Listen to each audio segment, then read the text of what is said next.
भाई साधारणतः चर्चा हुए कि मुसलमान माने गो चालान करते किंतु एते मात्रा रे गाई मुसलमान को बिकुची किए ना गोटे कथा अच्छे, हम इंसान गोमाता को पूजते हैं, मानते हैं और उसका शेष जीवन, उसकी शेष जीवन सेवा ना करके कंसई को बेच देना क्या पाप नहीं? जोतबले आम गाई क्षीर दौथुब से पर्यंत आम कुंडा तोराणी दौथुबा, जिते गाई बुढ़ी आम क्षीर माने कुंडा तोराणी दियंतिनी। ये पोड़ा मुई गाई क्षीर दौनी, एटा मरी जाता कि आकु किए नहीं जाता कि तमें तो कंसई बिकिदेल। तेणु से हिंदू माने दायी जो माने गाई को कंसई बिकुचंती, हाटर बिकुचंती, कहीं बिकुचंती। तमें जो किसी टंका पाई जी तुमर 10 वर्ष धरी तुम सेवा कला, तुमको क्षीर देला, तुम छुआ को बड़ कला, तार सी तो वृद्ध हो जाऊँगी, तमें कंसई बिकी दौच।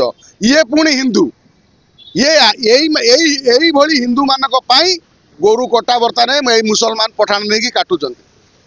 तापरे सी तो गाँ गहली कथा प्रथम एते मात्रा गाई सप्लाई होउची का आपण एठी गोटे गाड़ी, गोटे बड़ गाड़ी बर्तमान दिन में पशिगला बेलू रात गोटे गाड़ी गला बेलू ताकू कम से कम पुलिस भ्यान टे अटकाउची।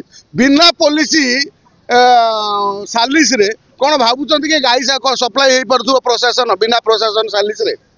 ये कौट ना कौटी तृणमूल स्तर से एरिया टाउटर पुलिस नेता ये समस्त जनात गोरु चालान होउछि, नहले एते बड़ गोरु चालान हो पारते। मुझे गणमाध्यम गोटे प्रश्न मोर, 8गड़ तिगिरिया अंचल जी धरा है कौन गोरु हाण, तापर क्या बर्तमान पुलिस बांधी सरकार बर्तमान कौन ए पदक्षेप नहीं?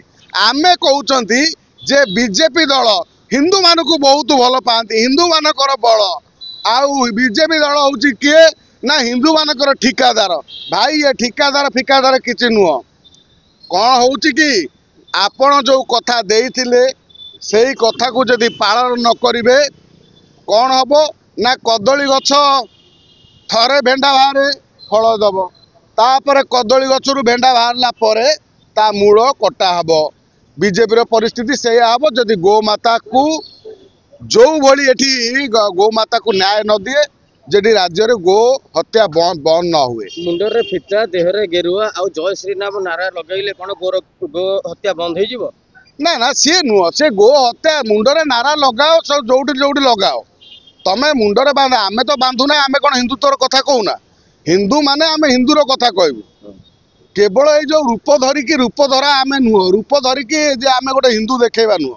आमे कौन केते बाट आमर चाष आमे जानिचु, तेणु आम आगे से लोक पड़े आमे झाड़ा नाल बाहर करदेबू।